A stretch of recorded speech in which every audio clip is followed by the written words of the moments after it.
The Canadian moose is definitely our preferred animal to hunt and one of our favorite meats to put in the freezer.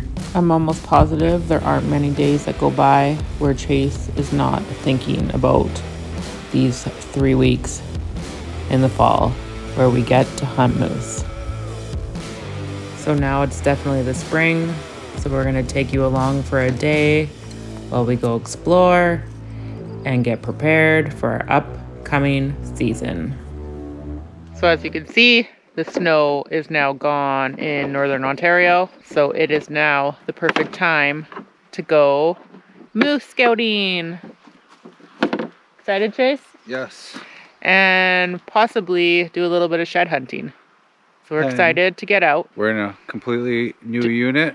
That's right. Chase crunched some numbers and there's pretty good odds that we might draw a tag in this unit. That's why we're here. Yeah. Doing a little bit of exploring. He was super eager to get out. I did some e-scouting, so I just want to confirm what I see from the satellite imaging and everything.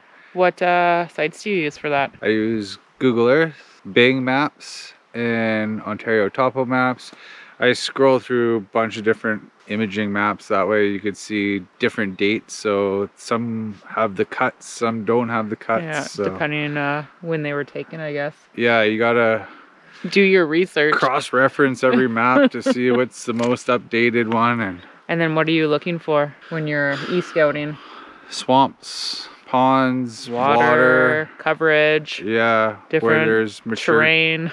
mature timber, fresher cuts, depends. Basically water, swamps, that kind of area is what I'm looking for. We're going to be hopefully drawing an archery tag, so we want water for when we hunt. Sometimes you could even see like animal trails. Sometimes you can even spot animals in the water. That's right. It's kind of cool. So if you haven't e-scouted, you should try it out. I should probably do a little bit more of it, but I got this guy, so. Yeah. So we're gonna... Ashley leaves it all up to me. Yeah, that's right. So we're gonna take you through a day of scouting. Hopefully I can pick Chase's brain for you and produce some good tips and tricks. We're gonna get started, so let's roll. And we're heading into tick season, so make sure you tuck yourself in here.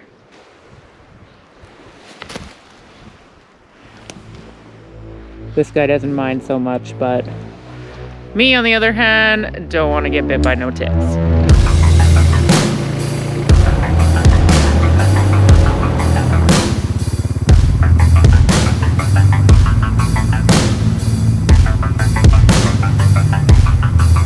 Lots of wolf trap. So wolves are probably one of moose's main predators. Am I correct? Yes. Bears also Eat a lot of moose calves. Yes. Obviously there's going to be predator sign where there's moose, so we're on the right track. We've seen a lot of moose tracks. Lots of sign. A lot of sign. Still no sheds yet though. No. But we're going to get there. He's feeling hopeful. Yeah, now what did we find? Moose poop. Here's some droppings. That's what they look like. We stopped here. This is kind of the area I like to see when I'm scouting anyways, just to see for sign. You see here, all this is all broke off. All these things are chewed off. Obviously that's heavy feeding. If you look over here, like you'll see like they'll chew it off pretty thick. All the way up here. So you can see it's all chewed off. Whole thing, look at all that, all chewed. And you said this is more than likely their winter feeding grounds? Winter, yeah. Fresh tracks right here. Walked across. Got partridge poo-poo right there. Partridge poo. Partridge poo right here. This is probably from when there was snow on the ground, when the partridges dive underneath the snow in winter. Or, well, they dive under and spend the night. That's what that's probably from. That tree behind you. Yeah, like that's all chewed off. Look how high up. Definitely good wintering ground. There is a pond over the hump here. So I bet you this is going to hold moose all year round. Yeah. Thick. little too thick for archery. For archery, yeah. But we'll continue on and find some more. I don't know if I said in the intro, but this is the best condition in the spring to scout. Yeah, there's no leaves on any of the Leaves. trees, so you can see in. Even though it is thick, Yeah, even though this is thick here, but you have more potential to see things. yeah, this is the kind of stuff I like, the thick stuff. The thick stuff.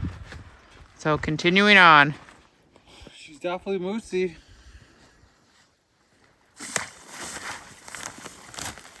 We found some water, which is a good thing for the fall because usually those bulls that are running looking for cows are going to be thirsty, but also it's spring, so you can't tell, but if there's any weed beds or whatever, because most of the moose's feed in summer is aquatic life. So I'm not sure if there is weeds here normally or not, but good start. Yeah, if you do find water source that has weeds, Yeah. you're on the right track. We're on our track. Seeing a lot of sign, and Enjoying the day so far. yeah, now we gotta make more tracks. Gotta cover more ground.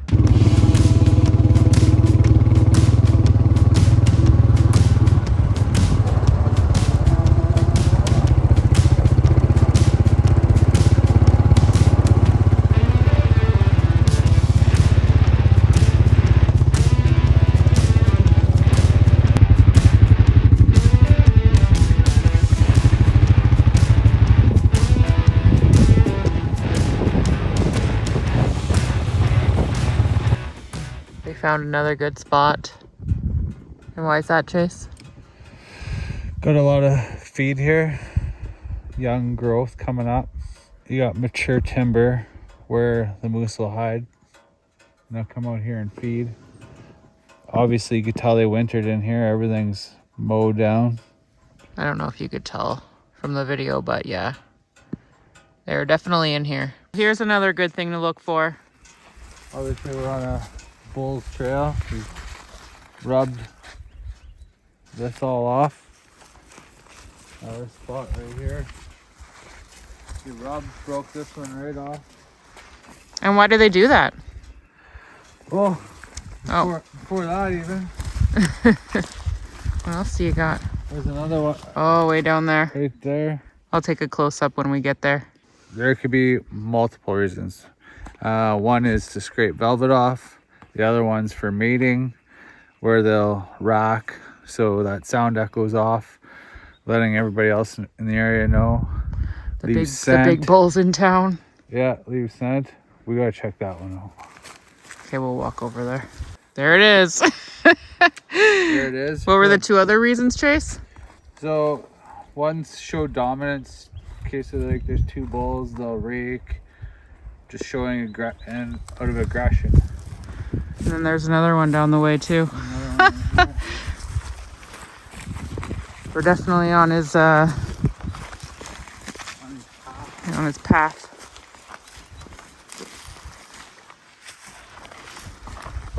And I guess that leads us to another point.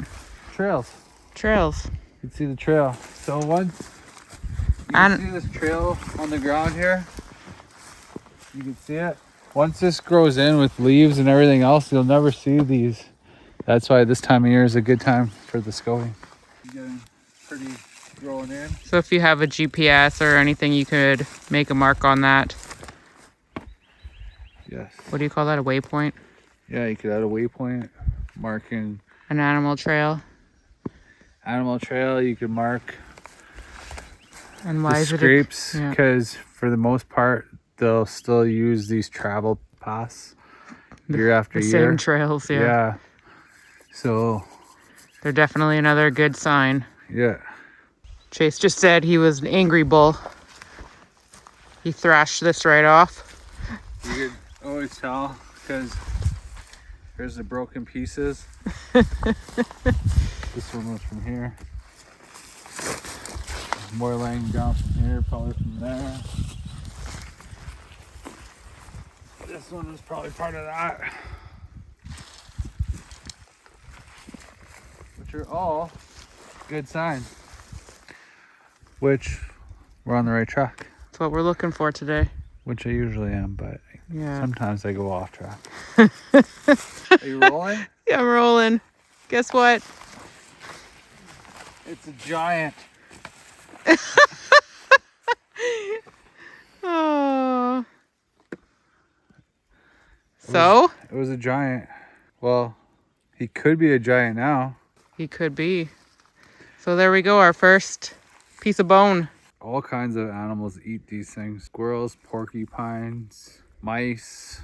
Bones hold good calcium. Yeah, bears, wolves will chew on these things. But pretty heavy actually. It's waterlogged. Maybe. Want to walk in here? So how we were talking, like we got those scrapes from last year right there. Right here. Here's one from previous years. So once again, And you could tell it's old. How?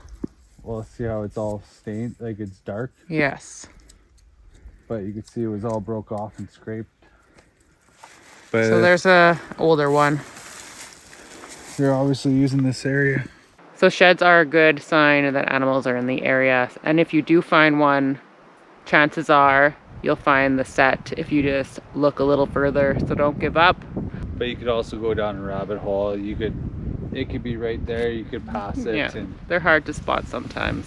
Animals tend to drop their antlers in the wintertime. Then the snow covers them up. And then as the snow melts, they're exposed. they're exposed. And that's a good time to find them. Head out early before things start to eat them or before they get waterlogged and start to rot. Or the grass or leaves. Start staining them. Hiding them. That's right. Or the sun bleaches them. We'll continue on and hope to find a better shed for you. We found a nice place to stop and eat our lunch. We're right close to water again. There is so much sign along with so many birds. Lots of partridge this year. They're everywhere. We're going to be hunting the rut, hopefully, this year. So you do want to try to be closer to water. And what else? Fresh vegetation. Right. More than likely, you'll be able to call one out. Yeah, bulls will travel a long way. They'll come from like 2 miles when you call, so. Exactly. We're going to finish our lunch, and then we'll talk to you about moose calls. Chase is going to demonstrate his best moose calls. What are you going to start with? Cow. Cow call?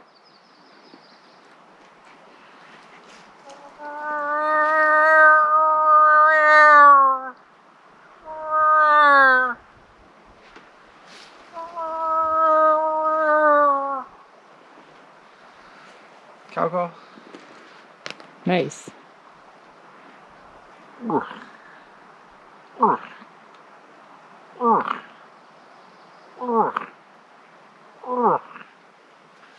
Bull call. What's your best strategy on calling? Cow call. Yeah. Usually brings in the boys. Yeah. Sometimes it brings in girls Yeah. who don't like other girls in their area. Uh-huh. Try to kick you out. But usually once they get into a certain distance, especially if you see the bull, if he's big enough that he could probably try to hold his own and he hangs up, I'd go to a bull call. But if he's small, I try not to intimidate him because they might Spook and take off. They might have just had their butt handed to them. That's right. So you typically only grunt if you're He's trying to decent. Yeah, or if you're trying to seal the deal, try to get him out of the bush or brush, or Yeah. you're pretty good at reading the room and figuring it out at the time. It's like an instinct thing, eh? Yeah. It's just like back in the day, like some guys went to the bar to pick up, some guys went to the bar to fight. The bulls' attitudes are the same way. Like some bulls want to come in, they just want to be lovers. Some guys come in and they just want to fight. So right on. Want to talk about playing the wind? Obviously, it's if you hunt like near water. That's the water that we're near right now. If you can have your scent blowing out onto the water, that way the moose has to come. Like they can't get downwind of you. I always try to play it that there's either a huge pond or a big opening that your wind's blowing out to, because they always try to circle downwind of you. Yeah. And a moose's best, what would you call that? Instincts are their nose and their hearing.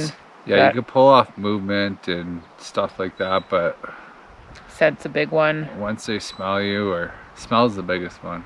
Or like create unnatural sounds. Unnatural sounds, yeah. Because sometimes they will come in if you break brush and walk around. Other than that, there was Chase's calls. Pretty decent at calling out moose, so everyone has their way, but that is our way. Yeah. So we're back at the truck. We're gonna load up and go try one more area. We are quite pleased, especially Chase, with all the sign we've seen. I just wanted to mention, if you're hunting close to your home or you frequent your area a lot, another option is to put out a trail cam. Especially if you're trophy hunting, you can see if there's any dandies around. We typically don't put out trail cameras. We hunt a lot of different areas, normally bounce around, and they're usually a little farther away from home, so we can't really drive to check them, but it's always an option. Plus, we typically meat hunt, and the trophy is just a bonus if it so happens to work out that way. We've just been really successful. Yeah. Really lucky in the last few years. We've had a good run. Hopefully that continues, so don't jinx us. One more thing that I was gonna say is, if you bump into any trappers or bushworkers in the area, they typically know a lot. We've had good experiences with just asking questions, and they can usually give you a few tips as to where the animals are. Yeah, the one year they were building a road where we were hunting. Yeah, and they were super nice. And they stopped every day. This kilometer, there's a bull, this kilometer. So a little kindness goes a long way. So we'll see you at the next location. Hopefully it's just as good as this one. Or better. Oh, or better, because we still need to find a big shed for you. That's right. Guess what I just spotted? Go get it, dear. I think we both spotted at the same time. I'll give it to you. Okay.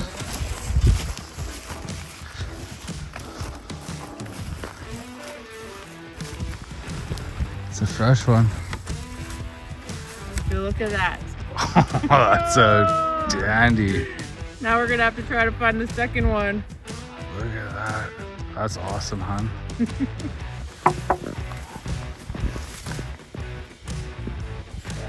Just right on the side of the trail. Yeah, if I was going any faster, I probably would have ran it over. We pretty much almost ran it over. I just happened to look down and I was like, holy shit. That's a nice one. So let's see if we can find number 2. I said there were so many spots where you could see where like he was raking the brush and everything else, trying to knock it off. So we didn't find the second one. We took a quick tour around, but we got things to do, places to go, so we can't commit too much time for searching. Just gonna strap that on.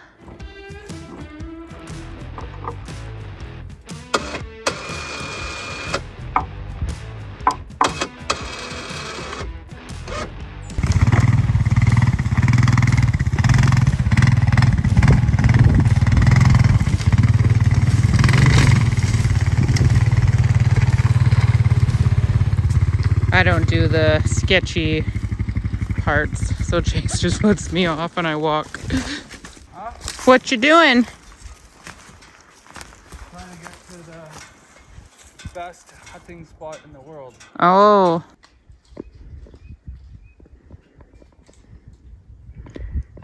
Chase just went for a little walk because we couldn't continue on here. He just wanted to check out a lake back there. So we'll see what he has to say. He said the sign is next level. Pretty wild. Yeah, it is. How was the lake back there? Never made it that far. No.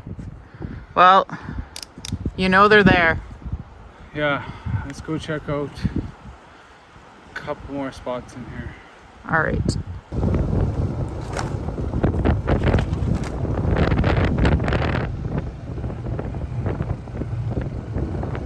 So we're driving along, found a old moose rut pit from pasture. So what happens here is the bulls dig these out, pissing them, the bulls rolling them, the cows rolling them. Every moose that passes by generally rolls in it. Sounds like a party. Yeah. Big pissing party. So what's the point? To put their scent out. Ah, I see. So there you have it. An old rut pit. It's like a dog when he walks by a pole, he's got to pee on it. Right. Right. This is what moose do. Found another one here. Obviously old from last fall, but still good sign. We're in the right area. Hopefully it's a giant. So we're just gonna stop here and eat our dinner before carrying on back to the truck. We found something cool. So there's another rut pit, and then right beside it is some hair. So Chase thinks they were probably fighting here.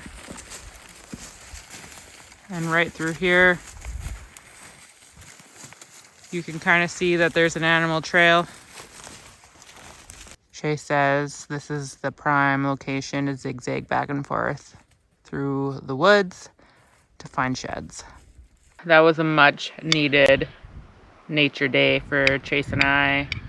We've been going through some withdrawals. It was an amazing time. Major withdrawals. Especially this one, he was going a little squirrely. So we've seen a ton of great sign. We found that awesome shed, had a good day. Seen so many birds, even seen some turtles. That was pretty cool. They were on a log. Sometimes it's really hard to film everything when things happen so quick. So essentially, get out there and find shelter, water, and food.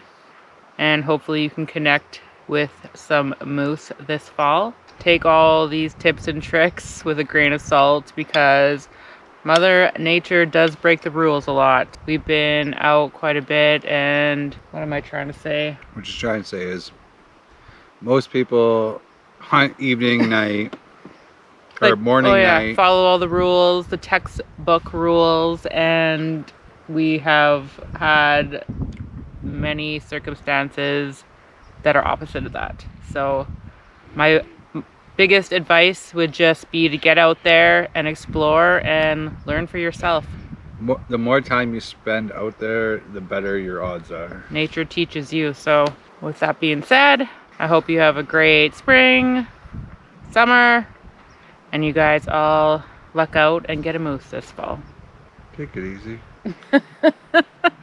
Not everybody. Yeah, most of you though. See you later.